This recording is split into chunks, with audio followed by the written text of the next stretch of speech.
Buenas tardes, buenas noches. Vamos a empezar con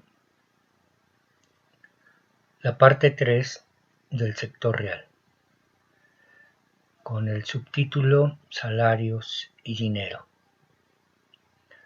Este tema lo aborda Carlos Marx solo para refutar que el aumento de los salarios no tiene una repercusión en la masa monetaria, por lo que podemos decir que la base monetaria o dinero en circulación varía relativamente para hacer frente a las diversas transacciones conforme a las circunstancias, como el aumento en la cantidad de producción de mercancías, o bien en todo caso también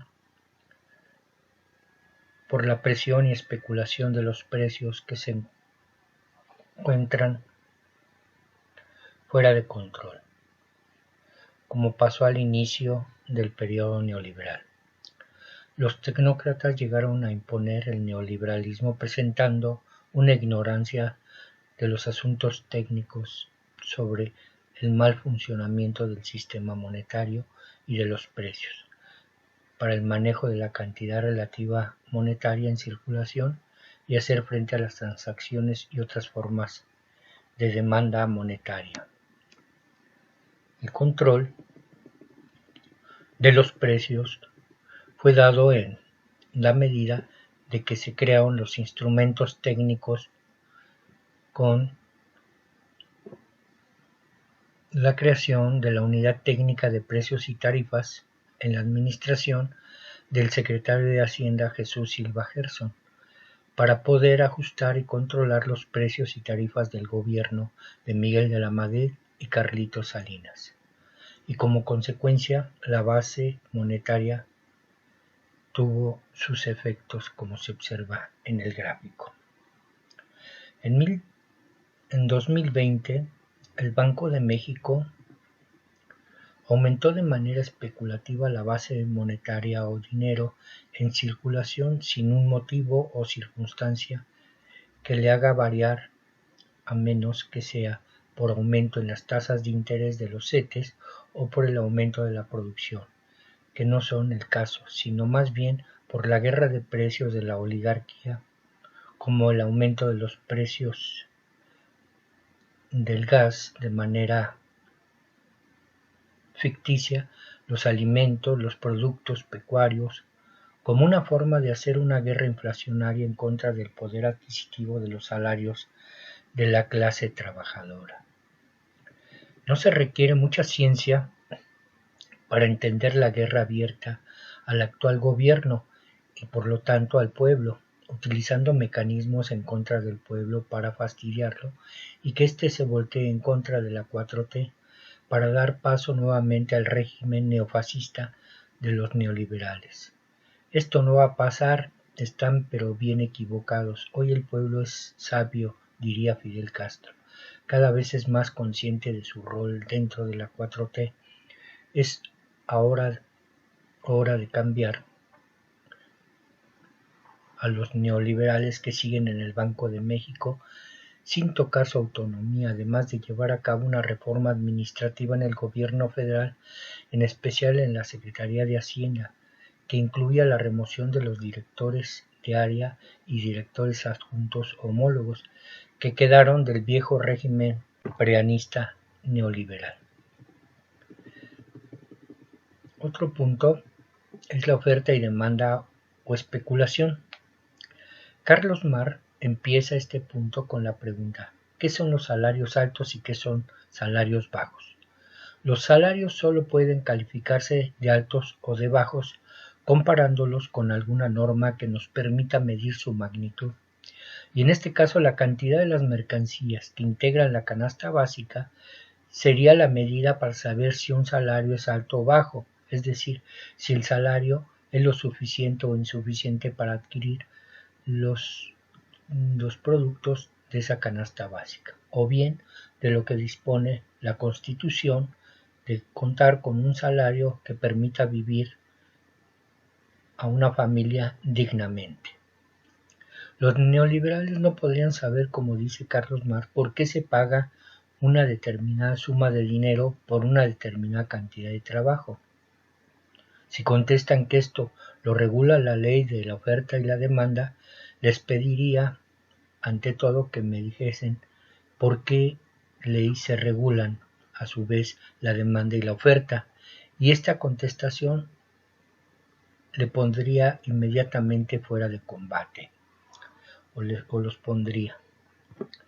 Las relaciones entre la oferta y la demanda de trabajo se hallan sujetas a constantes fluctuaciones y con ellas fluctúan los precios del trabajo en el mercado. Si la demanda excede de la oferta, suben los salarios. Si la oferta rebasa la demanda, los salarios bajan. Aunque en tales circunstancias puede ser necesario comprobar el verdadero estado de la demanda y de la oferta verigracia por medio de una huelga o por otro procedimiento cualquiera. Y si no consideráis la oferta y la demanda como ley reguladora de los salarios, entonces repito mi pregunta anterior, dice Carlos Marx. ¿Por qué se da una determinada suma de dinero por una determinada cantidad de trabajo? Más adelante, en ese punto, Carlos Marx dice, os equivocaráis si crees que el valor del trabajo o de cualquier otra mercancía se determina en último término por la oferta y la demanda. La oferta y la demanda no regulan más que las oscilaciones pasajeras de los precios en el mercado. Os explicarán por qué el precio de un artículo en el mercado sube por encima de su valor o cae por debajo de él, pero no os explicarán jamás este valor entre sí.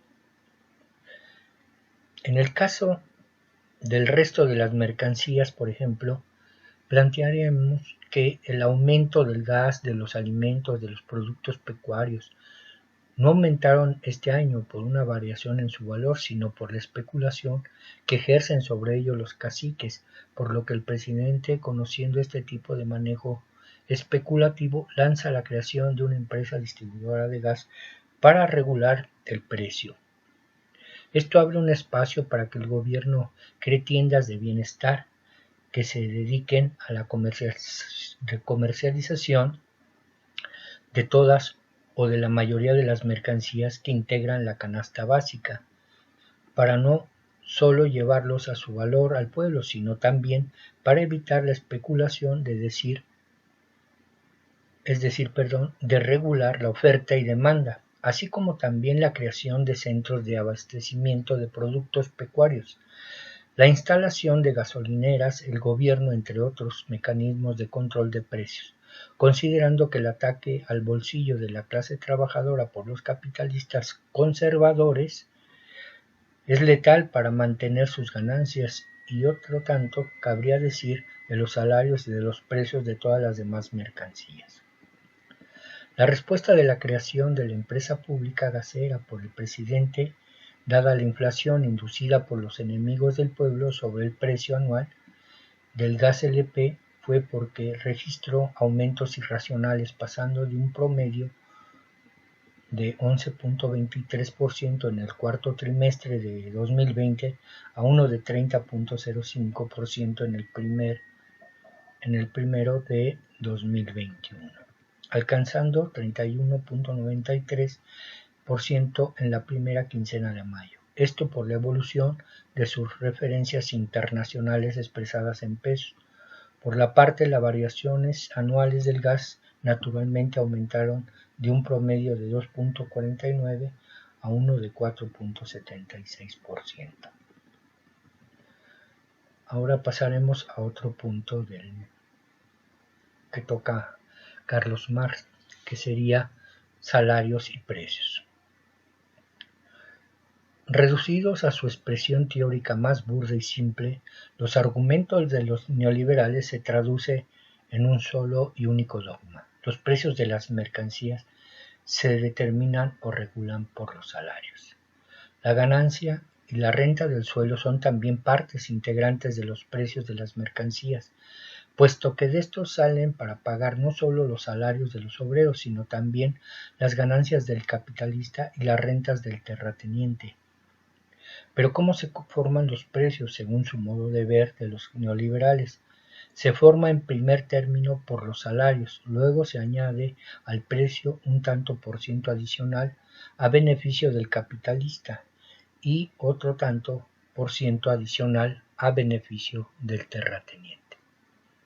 En este sentido responde Carlos Marx. Supongamos que los salarios abonados por el trabajo invertidos en la producción de una mercancía ascienden a 10.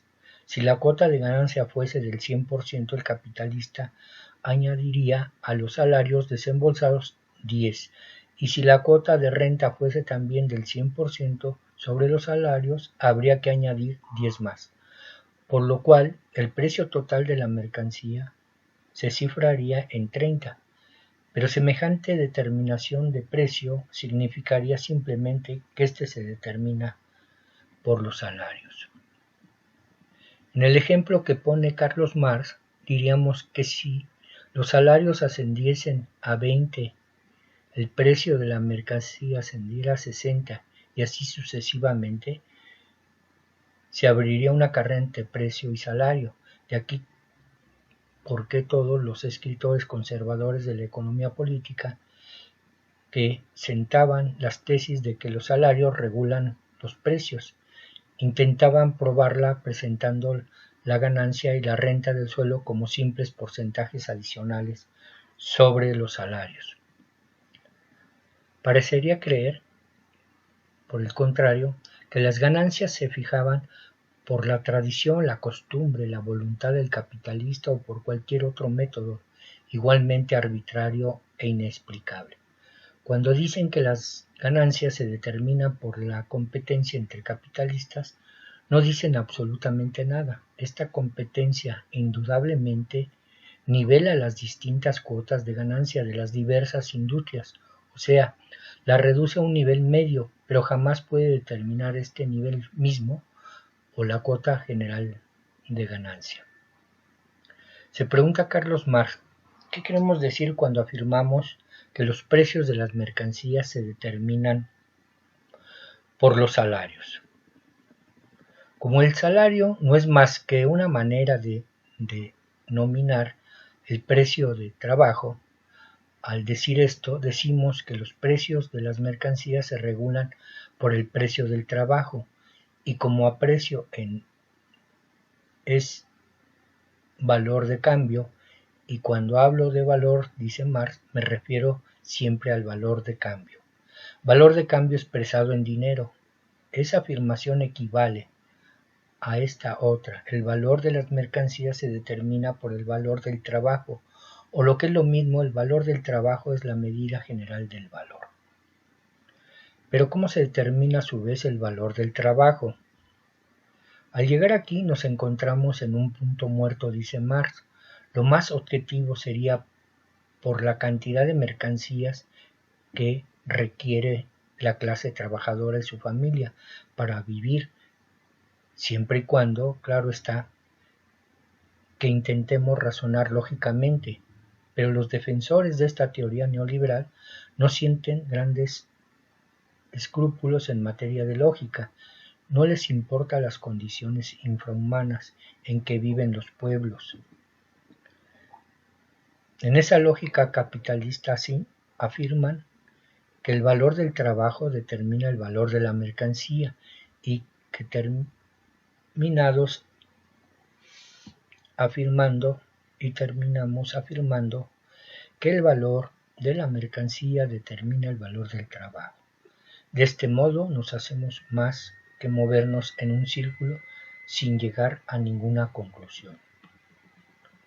Expresado en su forma más abstracta, el dogma de que los salarios determinan los precios de las mercancías viene a decir que el valor se determina por el valor, y esta tautología solo demuestra que en realidad no sabemos nada del valor.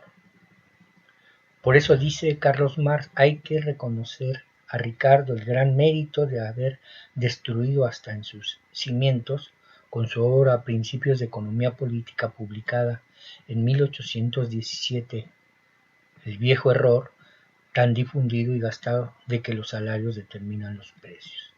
error que había rechazado Adam Smith y sus predecesores franceses en la parte verdaderamente científica de sus investigaciones y que sin embargo reprodujeron en su capítulo más esotéricos y vulgarizantes. Implacable crítico ha sido siempre, o fue siempre, Carlos Marx, pero justo al darle su crédito científico a don David Ricardo, así como a otros. Ahora bien, pasaremos a otro tema que es en el orden del libro de Marx, sería valor y trabajo. Iniciaremos este punto con las siguientes preguntas. ¿Qué es el valor de una mercancía y cómo se determina? Carlos Marx plantea que una mercancía tiene un valor por ser cristalización de un trabajo social. La magnitud de su valor o su valor relativo depende de la mayoría o de la mayor o menor cantidad de sustancia social que encierra, es decir, de la cantidad relativa de trabajo necesaria para su producción. Subrayo. Por tanto, los valores relativos de las mercancías se determinan por las correspondientes cantidades o sumas de trabajo invertidas, realizadas, plasmadas en ellas. Las cantidades correspondientes de mercancías que pueden ser producidas en el mismo tiempo de trabajo son iguales, o dicho de otro modo, el valor de una mercancía guarda con el valor de otra mercancía la misma proporción que la cantidad de trabajo plasmada en la una guarda con la cantidad del trabajo plasmada, la que una guarda con la cantidad de trabajo plasmada en la otra. Por tanto, para explicar el carácter general de la ganancia, no se tendrá más remedio que partir del teorema de que las mercancías se venden por término medio, por sus verdaderos valores, y que las ganancias se obtienen vendiendo las mercancías por su valor, es decir, en proporción a la cantidad del trabajo materializado en ellas. Bueno, como siguiente punto abordaremos lo que es la fuerza del trabajo. Lo que el obrero vende no es directamente su trabajo, sino su fuerza de trabajo, cediendo temporalmente al capitalista el derecho a disponer de ella.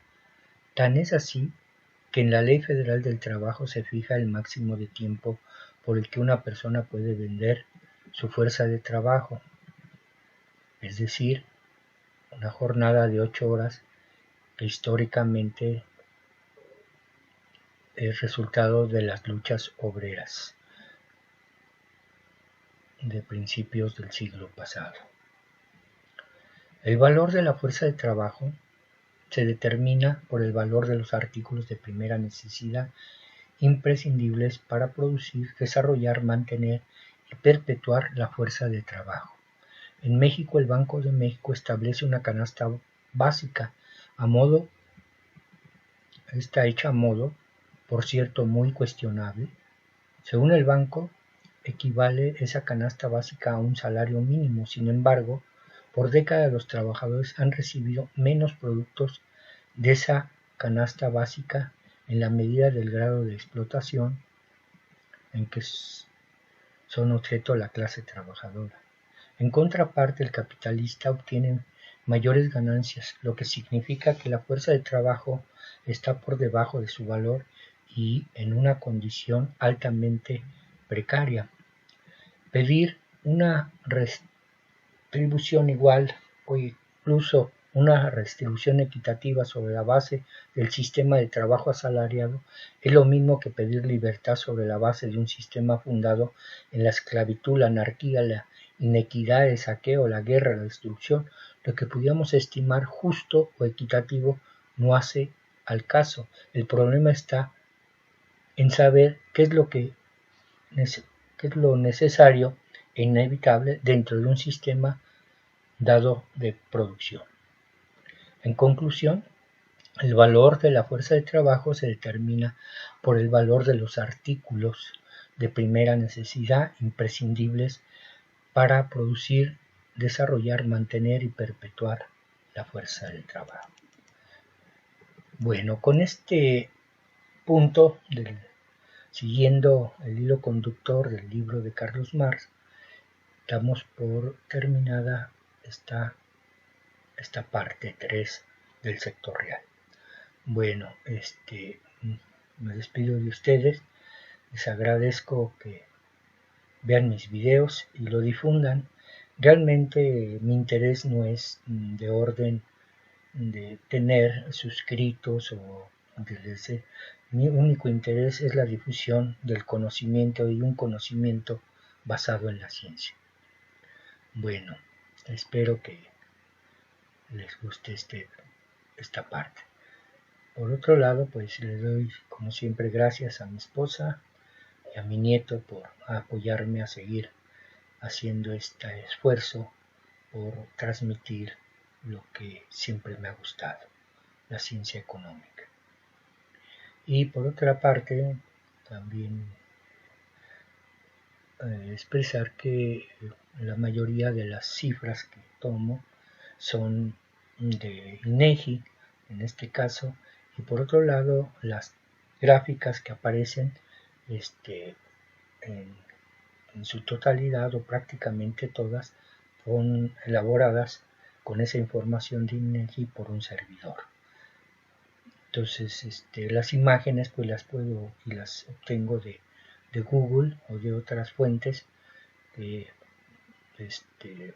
no son propias mías.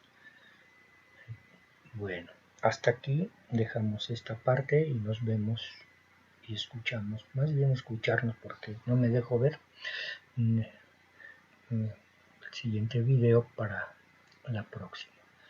Hasta luego, bye.